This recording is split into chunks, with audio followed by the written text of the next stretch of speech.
자, 오늘은 저기 30페이지, 34페이지, 36페이지, 70페이지 제가 조금 빠르다는 부분에 대해서 여러분들이 조금 다시 수업을 했으면 하는 바람이 있는 부분이 있어서 그거 부분을 신청받고 좀 다시 한번 설명을 하는 시간을 갖도록 하겠습니다. 자, 34페이지에요. 여러분들 34페이지 가장 큰 핵심은 뭐냐면은 노급과 그러니까 여기 통일신라 말기의 어떤 여러 사상과 세력이에요. 다시 통일신라 말기의 어떤 사상과 세력, 통일신라 말기의 사상과 세력. 자, 봅시다.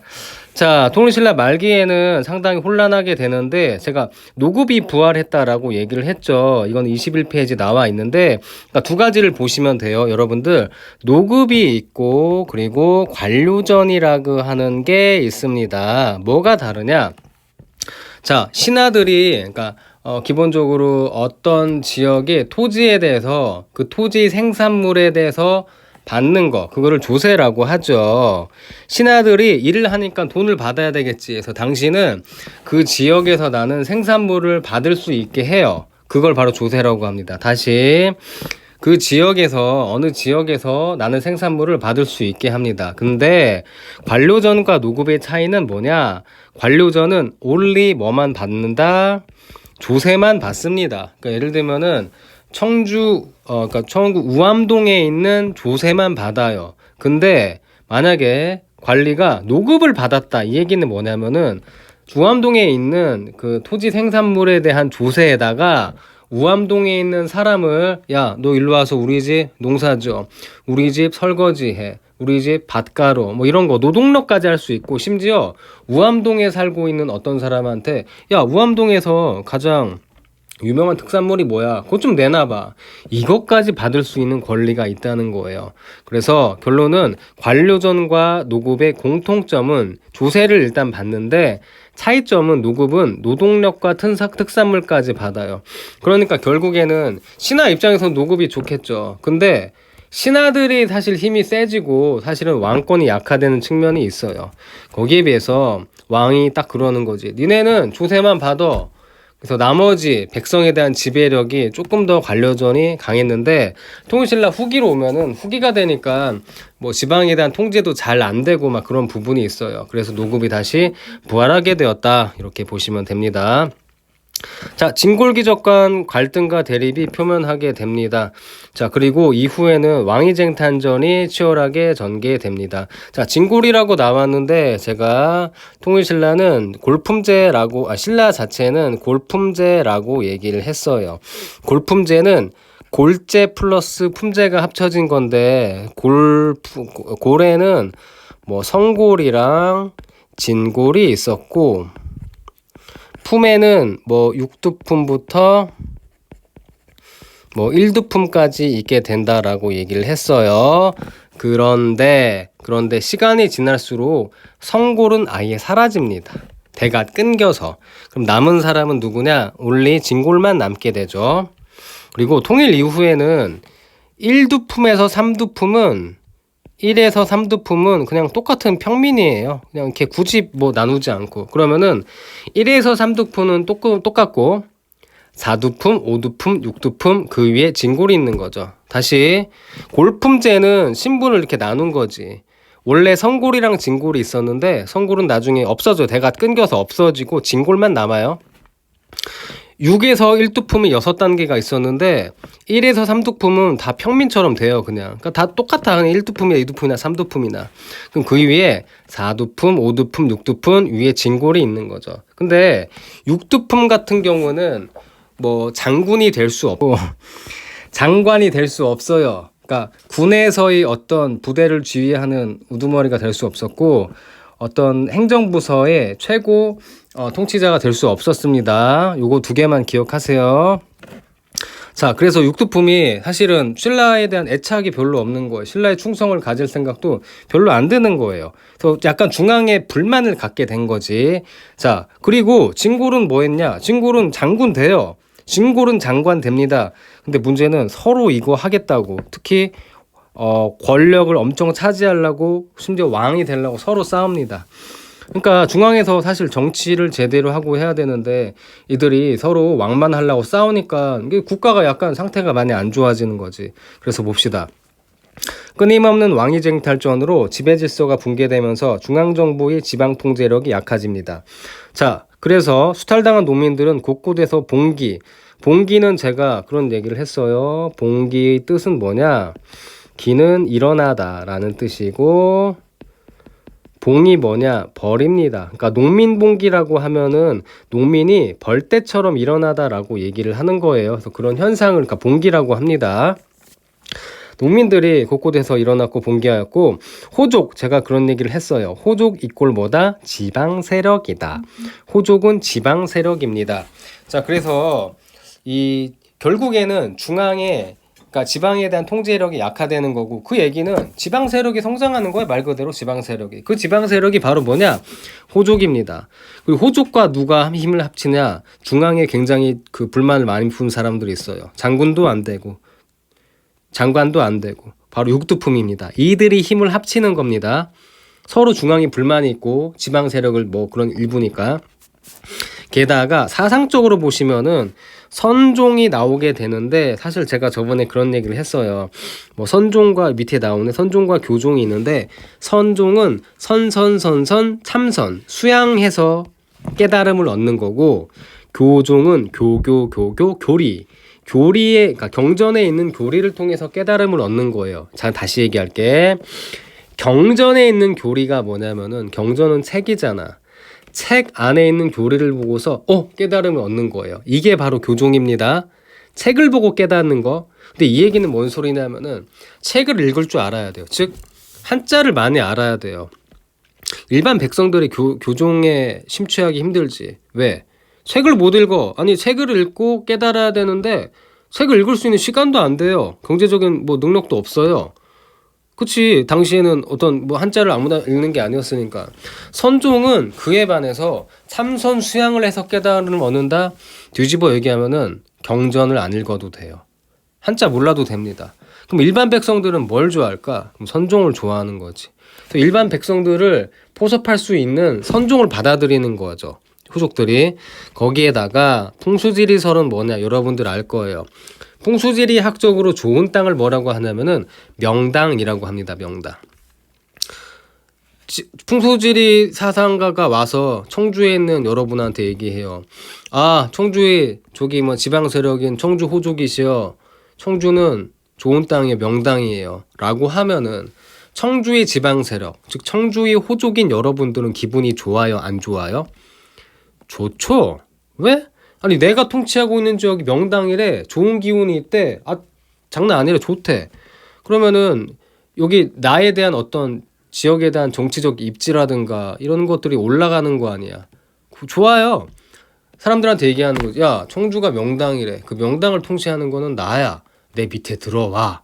청주 야 명당인 데서 좀 좋은 기운이 있으니까 백성들아 말을 들어라. 이렇게 되는 거예요. 그래서 결국에는 이 세력의 두 가지, 호족과 육두품, 그리고 사상 두 가지, 선종과 풍수지리설이 신라 말기에, 통일신라 말기에 공통적인 어떤 사상과 세력이다라고 보시면 돼요. 오케이? 그래서 뭐냐? 자, 동방신기 노래 중에 풍선이라는 노래가 있어요. 풍선 여러분 몇 번 불죠? 한 번에 못 불죠? 풍선은 그죠? 6번 불죠, 이렇게. 어떻게 풍선을 불죠? 오 이렇게 불지. 그래서 동방신기 풍선 6호. 다시 동방신기 풍선 6호. 동쪽에 있는 신라 말기에 풍수지리설 선종 육두품 호족입니다. 그래서 요거를 묻는 수능 시험 문제가 상당히 많이 나와요. 그래서 워낙 기본적인 거기 때문에 요거를 알아두면은 굉장히 이때 당시를 한 번에 기억하내기 쉽습니다. 자, 그러한 가운데 지방 세력, 즉 호족 중에 센 사람이 있어요. 그래서 견훤이 이제 후백제를 세우고 궁에 알죠? 그 저기 뭐냐 유튜브에도 많이 나오고 그 있어요. 그래서 저기 애꾸눈인 사람. 그래서 이 사람이 후고구려를 세웁니다. 그래서 봐봐. 후삼국은 후백제, 후고구려, 그 세 번째 신라입니다. 이 세 나라가 후삼국이에요. 어떤 친구들은 선생님 후신라는 없어요. 신라는 그냥 그대로 있어요. 근데 신라가 그 영향력이 줄어드니까 여기 써놨죠. 경주 일대에만 영향력이 있습니다. 경주 일대만 그 영향력이 있는 걸로 그치고 나머지 지역은 전라도 일대에서는 이제 견훤이, 그리고 이제 그 위쪽 부분 저기 중부 경상도 지방, 아니 저기 뭐냐, 경기도 지방이라든가 중부 지방 쪽은 궁예가 힘을 차지하게 돼요. 그래서 여기 보시면 대표적인 거는 왕건, 그러니까 궁예가 있고, 그리고 여기 견훤이 있습니다. 처음에 세력이 이래요. 신라는 한 경상도 경주 지역에만 이게 힘이 약해지는 거지 이제. 자, 봅시다. 선종의 확산과 풍수지리설의 유행이에요. 방금 얘기했던 부분이죠. 기존의 교종불교는 교리, 경전을 읽어야 되니까 왕실이나 진골귀족만 좋아하지 일반인들은 좋아할 수가 없어요. 왜? 글씨를 못 읽으니까. 경전을 읽을 수가 없어요. 근데 선종 같은 경우는 참선 수양만 해도 깨달음을 얻습니다. 그 얘기는 글씨를 몰라도 돼요. 일반 사람들도 좋아하는 거죠. 호족들도 좋아하고. 그래서 선종은 경전 이해를 중시하는 교종과는 다르게 개인이 참선 수행을 통한 깨달음을 중시하게 됩니다. 둘 다 깨달는 게 목적이고 공통점인데, 교종은 교리, 경전에는 교리, 그리고 선종은 참선, 수양을 통해서 깨달음을 얻는 거죠. 자, 지방에서 독자적 세력을 구축하던 호족, 제가 호족은 네 글자로 지방 세력이라고 외우라 그랬죠. 이렇게 기억하시면은 아주 좋습니다. 지방 세력. 자, 호족 세력은 선종의 실천적 경향을 선호해서 선종을 후원하였고, 선종은 지방에 근거지 두며 영향력을 행사하게 됩니다. 자, 풍수지리설 사상 자체는 신라 말에 이게 들어와요. 도선이라고 하는 이 승려가 중국에서 풍수지리설을 받아들입니다. 풍수지리설은 아까 얘기했어요. 명당이라고 하는 것이 중요시 여기고, 지리적인 것이 인간의 삶에 영향을 끼친다라고 보는 거예요. 그래서 자연지형을 살펴 주택이나 묘지 등에 정하는 인문지리학으로 결국에는 선종사탈 건립하거나 호족 근거지 마련할 때 활용되기도 합니다. 그래서 호족이 수도인 금성, 즉 경주예요. 경주가 저기 운이 당했어, 명당이 아니야, 우리 땅이 영당이야 라고 해서 자신들의 입지를 다지기도 합니다. 그래서 여러분들 필요하다고 하는 34페이지는 정리해줬어요. 그리고 36페이지 궁금한 학생들이 있어서 36페이지를 보도록 합시다. 자, 고려의 통치체제와 국제질서의 변동이에요. 일단 고려가 처음에 만들어지는 건데, 자, 안동에 삼태사묘라고 있는 유물인데, 고려는 사실은 어떻게 보면 후백제보다는 군세적으로 그 열세였어요. 근데 안동에 있는 호족, 안동에 있는 지방 세력의 힘을 도움을 받아서 후백제군을 격파합니다. 그래서 원래 안동이 아니었는데 그 이후에는 동쪽을 좀 편안하게, 이제 동쪽은 좀 편안해졌다 라고 해서 안동이라고 불리는 거예요. 자, 그래서 태조 왕건이죠. 고창정투에서 공세운 세 사람을 태사에 봉하고 개국공신으로 인정합니다. 그치? 이 사람이 도움이 없었으면은 이길 수가 없었으니까. 그래서 여기 안동 삼태사무에서 이런 유물들이 발견된 이런 부분이 있다라고 하는 거고, 이처럼 고려의 후삼국 통일은 다른 호족들의 지지와 협력이 있었기에 가능하다. 이 얘기는 뭔 소리냐면은 다른 호족들의 지지와 협력이 없으면 불가능했습니다. 어떤 사람은 그렇게 얘기해요. 태조 왕건은 힘이 세긴 셌는데 그렇게 모든 전 지역을 완전 다 장악할 정도로 세지는 않고 호족이 도움을 줬어야 겨우 이렇게 통일을 할 수 있었다라고 보면 돼요. 그래서 고려 초기에는 왕건이 그렇게 세지 않았습니다. 근데 점차 강해지는 방향이죠. 자, 봅시다. 고려의 성립과 후삼국의 통일이에요. 자, 중국에서는 당이 명나라고 5대 10국으로 불리는 혼란기가 이어지고, 이제 이거 사실 참고입니다. 당나라가 멸망하고 5대 10국이라고 하는 이거는 분열기, 중국의 분열기, 어떻게 보면 혼란기라고 볼 수 있습니다. 그리고 송나라가 이거를 통일하는 거죠. 그래서 흔히들 당나라, 송나라는 좀 중심 국가라서 이 정도는 알고 있습니다. 자, 근데 북방에서는 거란이 세력을 확장해서 중국과 발해를 압박합니다. 거란이 발해를 멸망시킵니다. 그러면은 발해는 저기 뭐냐 멸망했어요. 발해에 남은 사람이 어떻게 하냐? 발해의 유민이 남겨진 백성이 고려에 나 좀 저기 들어갈게요라고 하는데 대표적인 사람 대광현이라는 사람이 있어요. 왕자 발해 왕자. 발해 왕족은 대씨입니다. 대씨. 대조영 이렇게 돼 있지.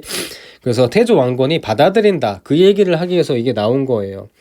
자, 근데 이때 당시에 한반도에서는 통일신라의 분열로 후삼국이 성립하였고 궁예예요. 그 애꾸는 궁예 밑에 있던 송악은 현재 개성입니다. 개성이 호족 왕건이라는 사람이 사실은 그런 거지 쿠데타를 일으킨 거예요. 원래 왕건 위에 있는 사람이 궁예였는데 왕건이 쿠데타를 일으켜가지고 저기 궁예를 저기 몰아내고 지가 후고구려를 차지하게 되는 거죠. 그래서 역사서에서는 그 뭐 저기 그러니까 저기 유튜브에도 그렇고 왕건 저기 궁예가 그런 거지. 백성들 엄청 괴롭히고 막 관심법이라 그래서 온만이 마하 막 그래서 막 내가 네 마음을 알고 있다고 막 사람 엄청 죽이고 그러잖아. 근데 실제 뭐 그럴 수도 있겠지만 아무래도 왕건이 쿠데타로 지가 후백제의 왕이 됐기 때문에 그 전에 세력이었던 궁예를 좋게 그릴 수가 없어요. 아니 그 전에 궁예가 정말 정치도 잘하고 백성들을 위해서 뭐 하고 이랬는데 그런 궁예를 내가 죽인다 하면 내가 뭐가 돼. 그러니까 최대한 궁예를 좀 그렇게 나쁘게 그리지 않았나라고 하는 게 역사가들의 입장이긴 합니다. 근데 어쨌든 남아있는 기록이 궁예를 좀 그런 식으로 묘사한 거는 뭐 분명해요. 자, 그래서 이제 그 나라 이름을 이제 고려로 합니다. 왜 고려냐면은 고구려를 계승해서 고려라고 하는 거예요. 그리고 송악, 즉 개성을 수도로 삼습니다. 왜냐 자기 중심지가 개성이니까. 자, 그리고 고려는 거란의 침입으로 발해가 멸망하자. 아까 얘기했죠? 거란이 발해를 멸망시킨다고. 그 유민이 뭐냐면 남겨진 백성들이에요. 그러니까 발해 밑에 남겨진 그 백성들을 야 고려에 넘어와 내 밑으로 들어와 라고 받아주는 거죠. 자, 그리고 신라 우호 정책을 펴서 신라 경순왕의 항복을 받아내게 됩니다. 자, 이 상황이 어떤 상황이냐면은 후백제 신라 고려가 있는 상황이었어요. 근데 신라의 라스트 왕이었던 경순왕이 그러는 거죠. 왕건이시여, 나 지금 너무 뭐 나는 통치할 능력이 안 되니까 여기 통치해 주세요 라고 해가지고 진짜 항복을 해요. 이런 경우가 역사에 별로 없지만 항복합니다. 그러니까 태조 왕건이 오케이 알아가지고 사실 안 싸우고 고려는 신라를 차지해요. 그리고 남은 세력이 누구냐? 후백제입니다. 그래서 후백제랑 전투를 해서 후백제를 격파하고 고려가 다 통일하게 되는 거죠. 그래서 경순왕이 항복을 받아내고 후백제를 멸망시키고 후삼국을 통일하게 됩니다. 자, 이렇게 해서 통일을 하게 됩니다. 근데 앞서 얘기했듯이 왕건은 그렇게 막 힘이 세지 않았습니다. 누구의 도움 없이는 힘드냐? 호족들의 도움 없이는 나라 통치하기 힘듭니다. 호족들한테 함부로 못해요. 자, 봅시다.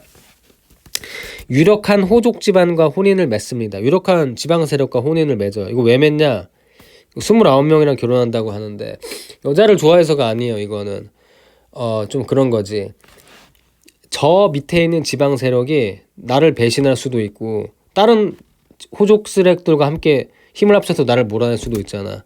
그러니까 결혼 관계를 맺게 되면은 그래도 우호적이 되는 거고, 그래서 그러면은 좀 덜 하지 않을까라고 해가지고 이렇게 많은 사람과 결혼을 하게 되는 거예요.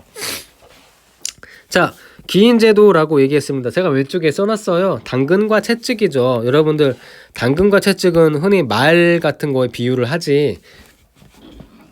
당근은 뭐냐? 이렇게 좋게 하고 이렇게 막 독려하고 잘한다 칭찬하는 거. 채찍은 뭐 하는 거지? 거기에 비해서 막 좀 강하게 나서고 좀 압박을 하고 약간 이런 겁니다. 사심관제도는 당근이에요. 이게 뭐냐? 중앙이 고위관료를 출신 지역의 사신관으로 임명해서 그 지역을 통제하도록 한 제도이다. 그러니까 예를 들면 대표적으로 신라에 경순왕이 있지. 경순왕의 이름은 김부예요. 김부를 경주의 사심관으로 임명합니다. 그러니까 이게 뭔 소리냐? 경순왕 이게 라스트 왕이었던 경순왕이 항복해요. 근데 경순왕을 어떻게 할 것이냐?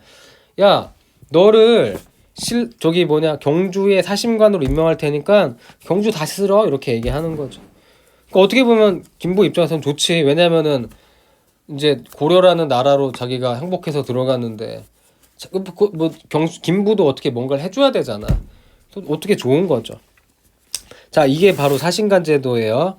기인 제도는 뭐냐면 이런 거지. 호족의 자제, 즉 지방 세력의 자식을 자식 몇 명을 무조건 수도 개성으로 올려보냅니다. 그러니까 개경이죠. 당시 보면은 개경입니다. 개경이에요. 개경. 현재 개성.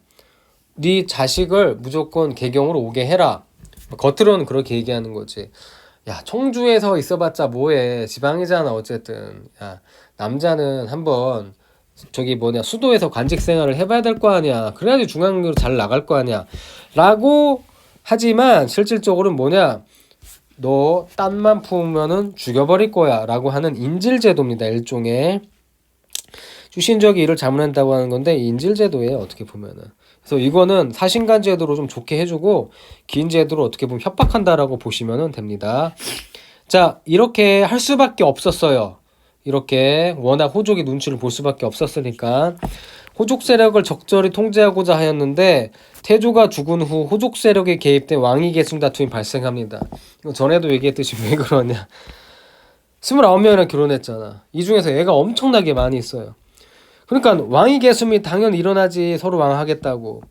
근데 그렇게 있다가 좀 혼란이 있었다가 광종이라고 하는 초절정 카리스마의 어떤 그 군주가 왕이 되는 거지. 그래서 광종은 왕권 강화 정책이라고 보시면 됩니다. 왕권 강화를 엄청 많이 합니다. 자, 봅시다. 대표적으로 두 개예요. 노비안건법과 과거제를 시행해요. 노비안건법은 뭐냐면 이런 거예요. 왼쪽에 썼네.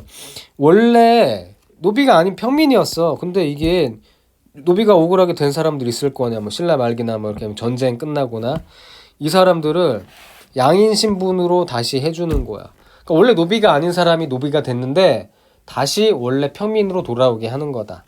이게 어떤 장점이 있냐면은 왕권의 힘이 세져요. 왜냐?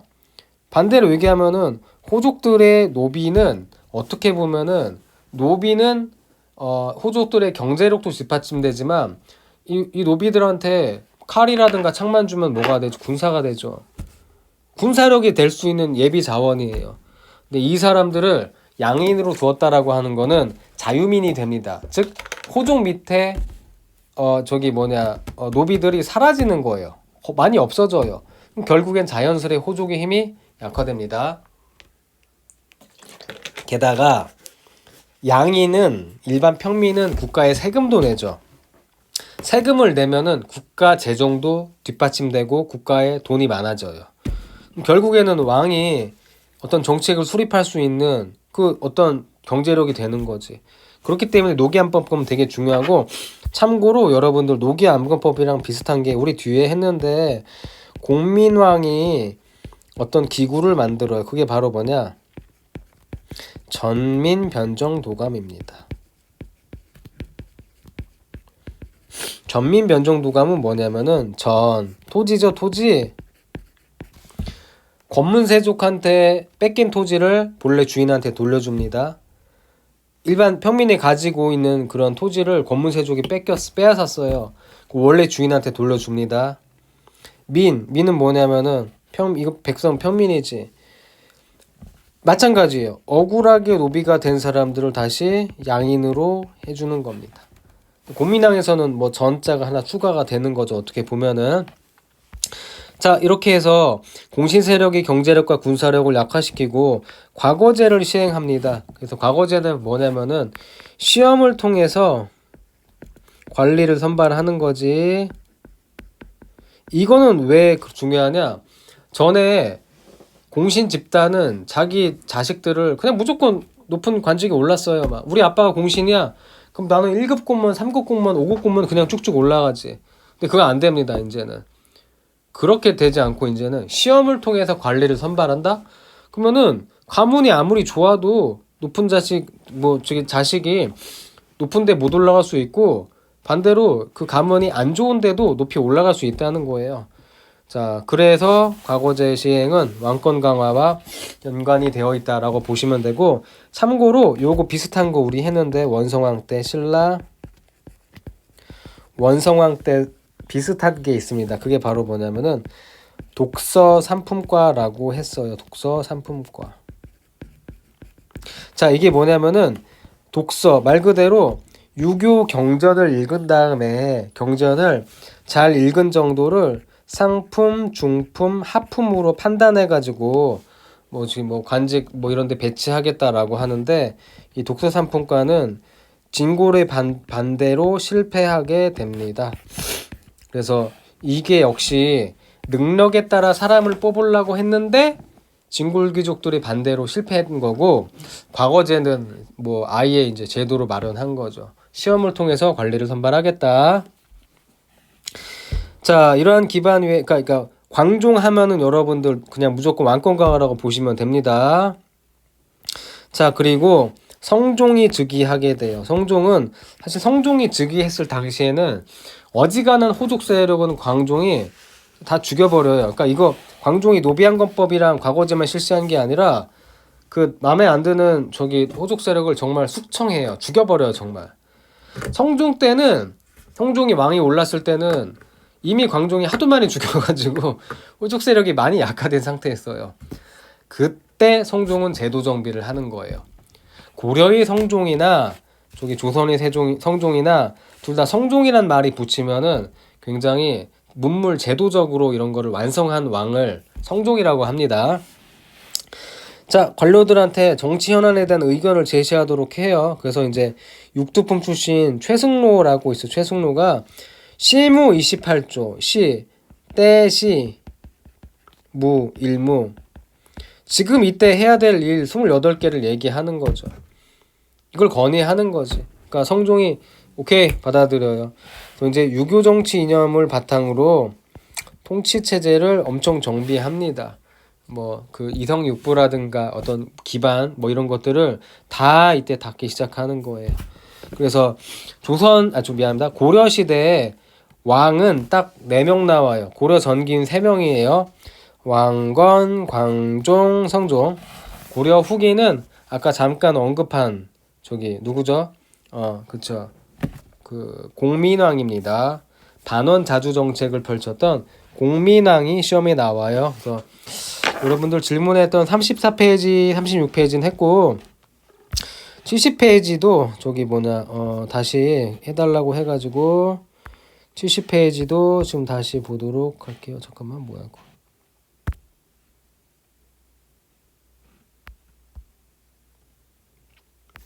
왜 이러지 이거? 잠깐만요.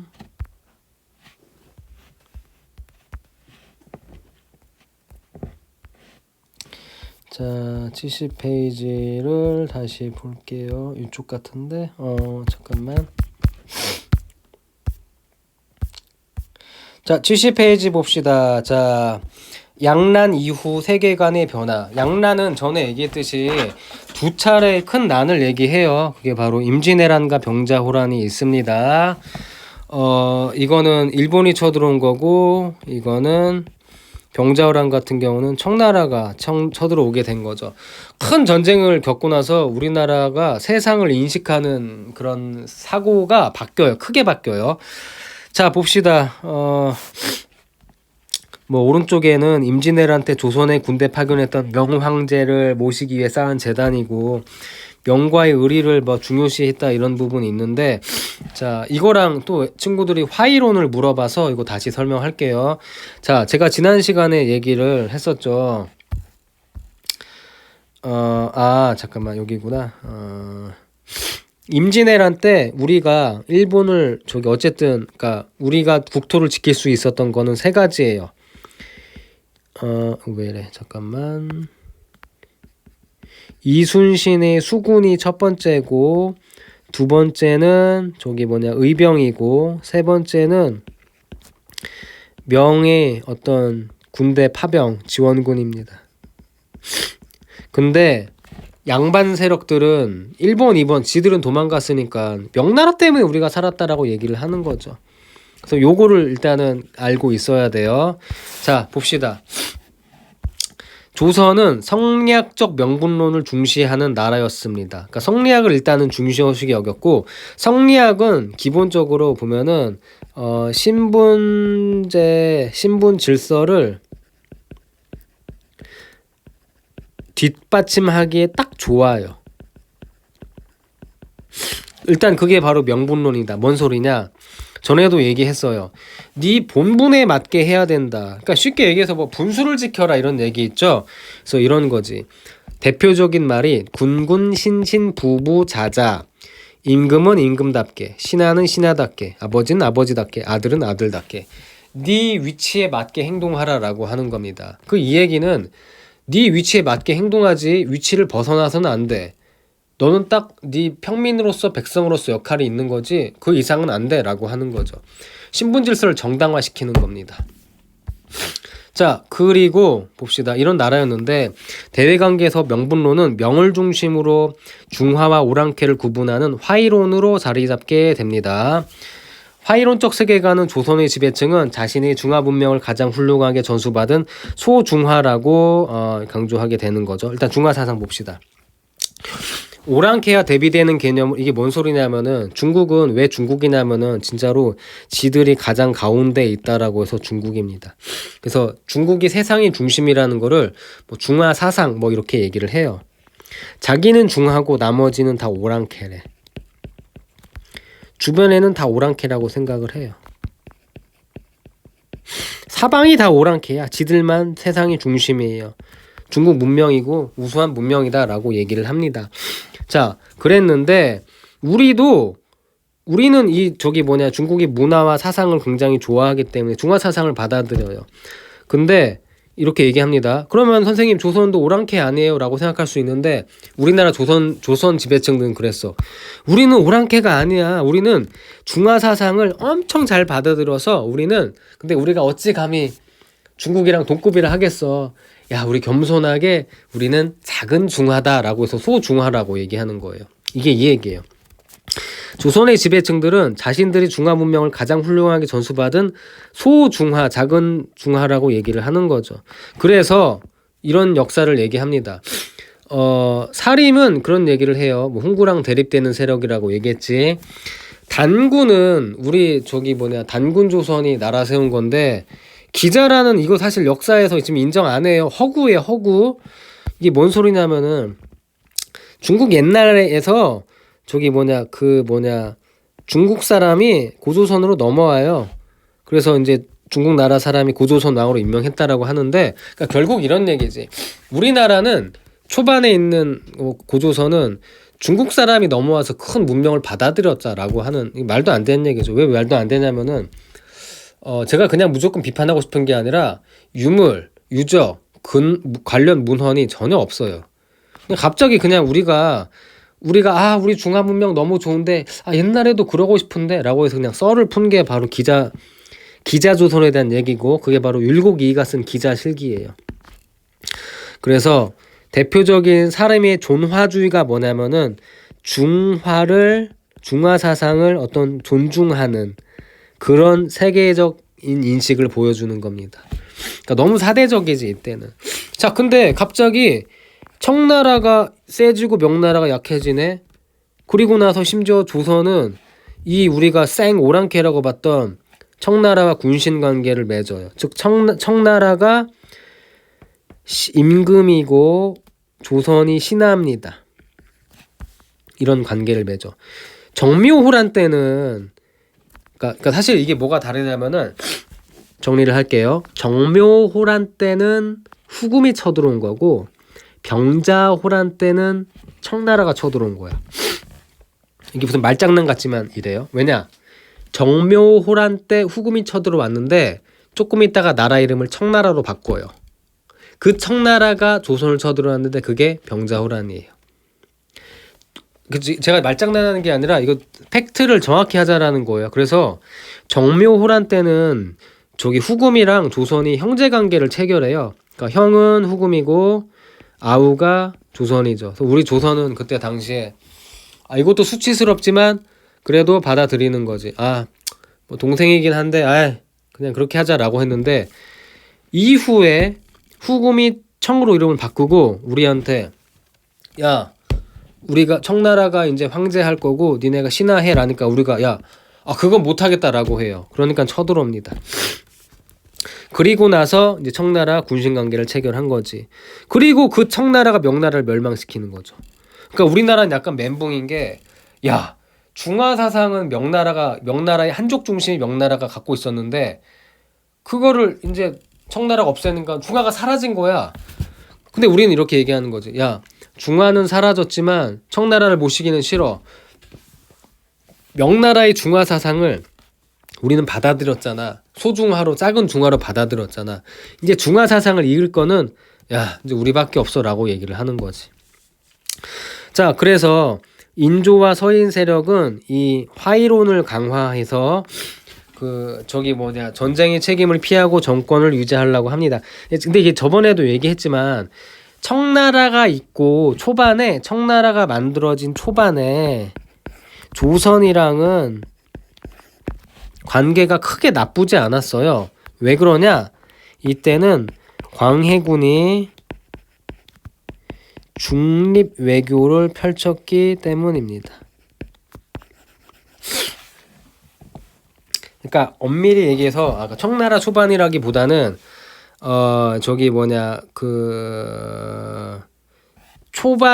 초반에 후금이랑 관계라고 볼게요. 후금 때는 관계가 나쁘지 않았어요. 이 광해군이 중립 외교를 했기 때문에. 그래서 이게 제가 좀 정리를 하자면은 청나라가 아니라 후금이랑 있을 때는 관계가 나쁘지 않았어. 근데 이 광해군을 몰아내고 인조가 왕이 됩니다. 그게 바로 인조반정이에요. 저번에 인조반정은 따로 설명해줬죠? 인조가 바른 걸로 되돌린다. 광해군, 중립외교 이게 말이 돼? 명나라를 은혜를 잃으면 안 되지? 그래서 이거를 비판하고 인조반정을 일으키고 왕이 됩니다. 그러니까 후금, 청나라가 쳐들어오게 되는 거지. 그렇게 되는 거예요. 그래서 다시 정리를 하자 보면은 인조와 서인 세력은 화이론을 강화해서 전쟁 책임 회피하고 정권 유지하려고 하는 거죠. 근데 그리고 청나라는 제 오랑캐 치워. 명나라도 멸망했으니까 중화 문명은 이제 조선만 계승한다라고 얘기를 하게 된다라고 보시면 됩니다. 자, 제가 오른쪽에 이렇게 얘기를 해줬는데 붕당이라고 얘기해줬죠. 선조 때 그런 얘기를 했어요. 선조 때 이조 전랑이라는 자리를 이조 정랑 플러스 좌랑이라고 했습니다. 이조 전랑 자리를 두고 옛날 세력인 서인과 신세력인 동인으로 나뉩니다.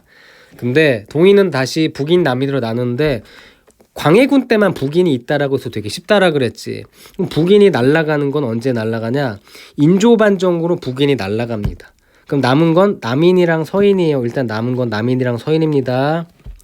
근데 서인들이 중심으로 인조반정을 일으키는 거예요. 그래서 인조와 서인 세력이라고 합니다. 서인이랑 인조랑 함께 하는 거니까. 당시 노론 세력으로 나눠지기 전이었습니다. 자, 그래서 화이론이 강화되는 분위기, 즉 중화와 오랑캐가 강화되는 분위기 속에서 이 충청도랑 그러니까 똑같은 서인도 노론이랑 소론을 나누게 되는데 뭐 올드한 사람들 역시 그러니까 노장파 노론, 소장파 소론으로 이 안에서도 갈려요. 근데 충청도 지역의 노론 사람이 있고 서울 지역의 노론 사람이 있겠지? 다시 노론도 지역 따라 다르잖아. 노론도 충청도 출신이 있고 서울 출신이 있겠지. 근데 이들이 인간과 짐승의 본성에 대한 논쟁을 벌이게 되는데 사실은 이 인간은 뭐냐면은 중화예요. 짐승이 바로 뭐냐면은 오랑캐죠. 이게 비유한 그런 게 논쟁이지. 이거를 호론과 낙론이 논쟁을 해서 호랑 논쟁이라고 하는 거예요. 자, 호론은 그렇게 얘기합니다. 인간과 짐승이 다르다. 그럼 이 얘기는 뭐냐면은 이건 결국 화이론이지. 왜? 오랑캐랑 중화를 구분하는 거니까. 근데 낙론, 서울의 낙론은 본성이 같아요. 이 얘기는 뭐냐? 아니 중화나 오랑캐나 같은 거지 라고 하는 거예요. 그러니까 이거는 화이론을 비판하게 됩니다. 다시 얘기해 줄게요. 호로는 저기 충청도지, 낙론은 서울이에요. 노론에 있는 사람도 충청도 사람 있고 서울 사람이 뭐 그 정도 있겠지 당연히. 호로는 인간과 짐승이 다르다. 그럼 이 얘기는 뭐냐면 인간은 뭐라 그래서 중화예요. 짐승이 오랑캐입니다. 그러니까 결국에는 중화 사상을 강조하는 거지. 결국에는 이거는 화이론을 강조하는 거예요. 근데 낙론은 뭐냐? 야 인간과 짐승은 뭐 똑같은 뭐 생물이고 뭐 어쩌고저쩌고 얘기하는 거지. 그 얘기는 중화 사상을 화이론을 구분하지 말자라고 하는 거지. 그래서 다시 호로는 조선과 청, 즉 인간과 짐승이 본질적으로 다르다는 화이론이 내재돼 있고, 반면 낙론은 화이론적 구분의 비판적인 입장으로 북학론에 영향을 미친다. 그러니까 이게 뭐냐면은 아니 중화나 오랑캐나 같다, 뭐 다르지 않다 라고 얘기를 하면서 청나라도 배울 수 있다라고 하는 거지. 그래서 청나라는 서양 문물도 서양 문물도 있고 여러 가지 발달된 청나라의 문화를 배우자라고 해서 영향을 미친다라고 보시면 됩니다. 이게 바로 호랑 논장이에요. 또 왼쪽에 그런 비유가 있는 거죠. 그 덕성이 인간과 짐승이 동등하다. 인간과 짐승이 동등하다. 이거는 바로 뭐는 거죠? 이거는 낙론이 되는 거죠. 서울의 낙론. 한원지는 얘기해요. 짐승이 어찌 이걸 아냐? 이건 뭐냐? 호론이라는 얘기예요. 여러분들이 이걸 어려워하는 것도 호랑 논쟁을 다시 얘기해 줄게요. 호랑 논쟁이 뭐냐? 인간과 짐승이 같냐 다르냐라고 하는 거죠. 같냐 다르냐. 근데 충청도의 노로는 호로는 다르다. 그러니까 결국에는 화이론을 강조하는 거고, 낙론은 본성이 같다. 이 얘기는 중화사상과 뭐 오랑캐 이걸 비판하는 거죠. 화이론을 비판하는 겁니다. 그래서 왼쪽에 있는 이런 내용을 보고서 그걸 판단할 수 있는 거고, 이게 노론 내부에서 있었다라는 걸 보시면 돼요. 자, 이거 붕당은 저번에 그런 얘기를 해줬어요. 다시 동인서인은 선조 때 이조 전랑이라고 하는 관직 가지고 찢어져요. 올드한 사람들, 새로운 사람들 해가지고.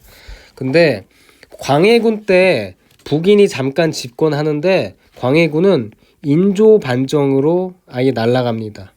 북인도 날아가요. 그럼 남은 거는 남인밖에 없지. 당신은 남인이랑 서인밖에 없어요. 당신은 노론소론이 갈라진 게 아니야. 남인과 서인밖에 없어요. 서인 중심으로 인조 반정을 일으킵니다. 서인 중심으로 인조 반정을 일으켜서 북인 날아가고 남인만 있어요. 그 얘기죠, 여러분. 그래서 인조와 서인 세력이 인조 반정을 일으키고 왕이 됐는데, 이제는 후금 청나라를 비판하니까 정묘호란, 병자호란이 이렇게 되는 그런 부분이 있다라고 얘기하는 거죠. 그리고 그것과 별개로 서인이 노론소로 나눠지게 되는데, 노론 내부에서도 충청도 지역이랑 서울 지역이 이렇게 나누게 되는 겁니다. 충청도 호로는 인간과 짐승 본성 다르다, 낙론은 같다, 이렇게 보시면 됩니다. 그래서 여러분들이 어려워하는 34, 36, 70페이지랑 이 화이론에 대해서 제가 설명을 해줬습니다. 또 혹시 물론 설명을 제가 자세히 한다고는 했는데 또 부족하거나 좀 어려운 게 있으면 다시 해달라고 하고, 그리고 혹시 다른 페이지도 궁금한 거 있으면은 언제든지 카톡으로 얘기를 해주면은 제가 그 부분 보충해 주도록 할게요. 네, 고생 많았습니다.